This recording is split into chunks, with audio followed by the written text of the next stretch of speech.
गुरु जी के मंदिर में आप सभी का स्वागत है। गुरु जी की अति प्रिय संगत।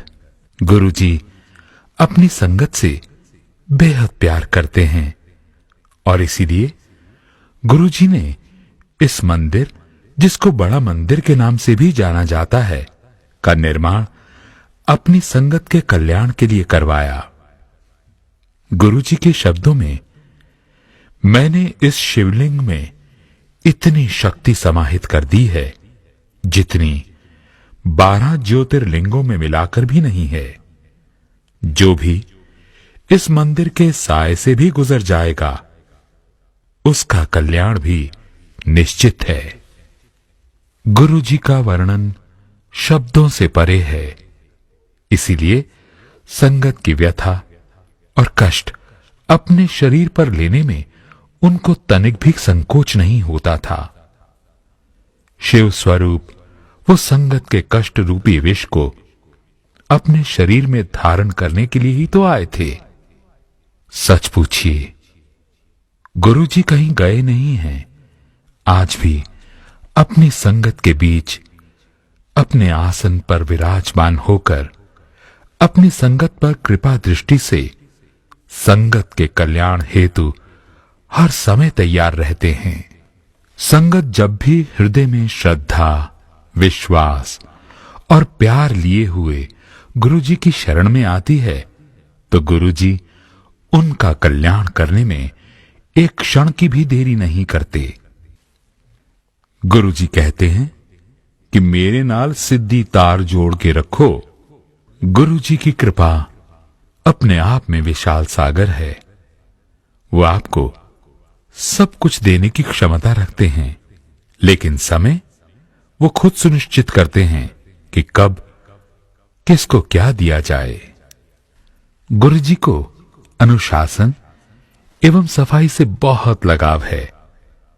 संगत से प्रार्थना है कि जब भी वो नई संगत को अपने साथ मंदिर में लेकर आएं, उससे पहले मंदिर के बारे में कुछ जरूरी नियम जरूर बताएं।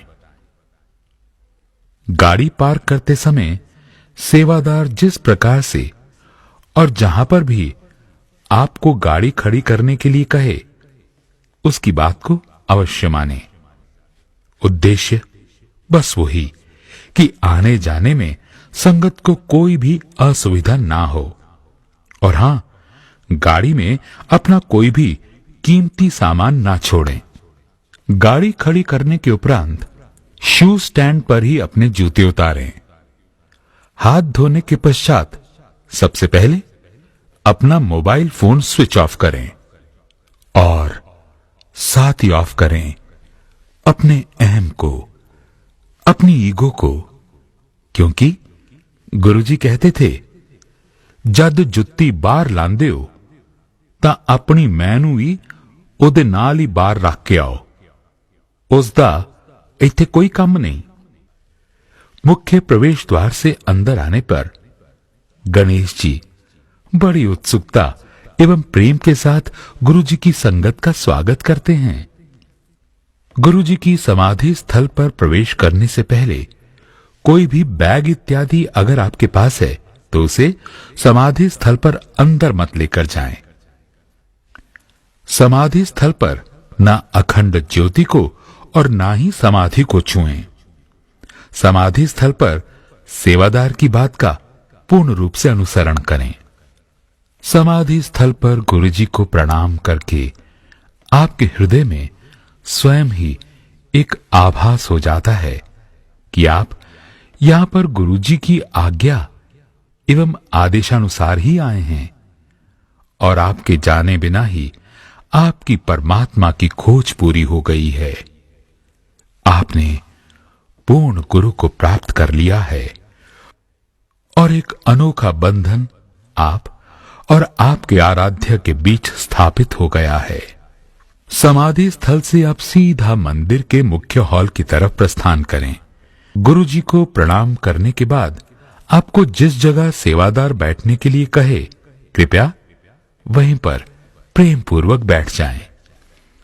मंदिर के मुख्य हॉल में एवं प्रांगण में आपको 2 अमृत प्रसाद मिलते हैं, पहला चाय प्रसाद और दूसरा लगातार बहती गुरबाणी की अमृत धारा।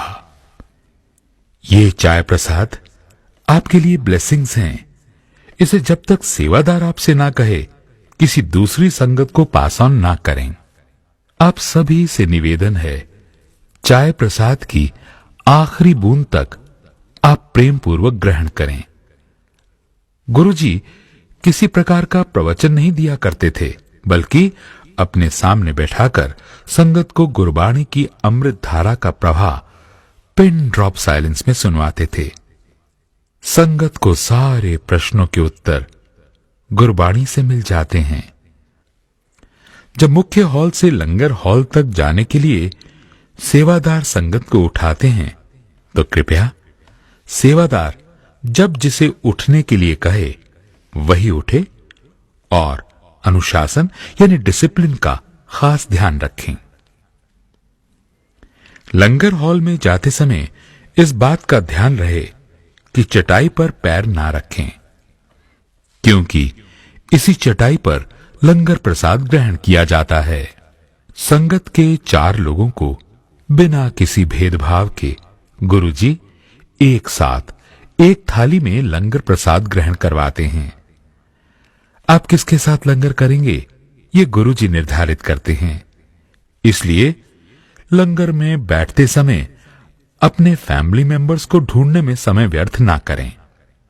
जहां भी सेवादार आपको लंगर के लिए बैठाए, वहीं पर बैठकर आप अपनी लंगर प्रसाद की ब्लेसिंग्स को ग्रहण करें। लंगर प्रसाद ग्रहण करते समय इस बात का ध्यान रखें कि अपनी थाली में कुछ भी ना छोड़ें। जल प्रसाद ग्रहण करने के पश्चात सामने एग्जिट गेट से आप शू स्टैंड की तरफ प्रस्थान कर जाएं। गुरुजी के अनुसार मंदिर से सीधे अपने घर जाएं और रास्ते में खड़े होकर बातचीत ना करें, क्योंकि मंदिर से सीधे अपने घर जाने में गुरुजी की ब्लेसिंग्स आपके साथ सीधे घर तक जाती हैं।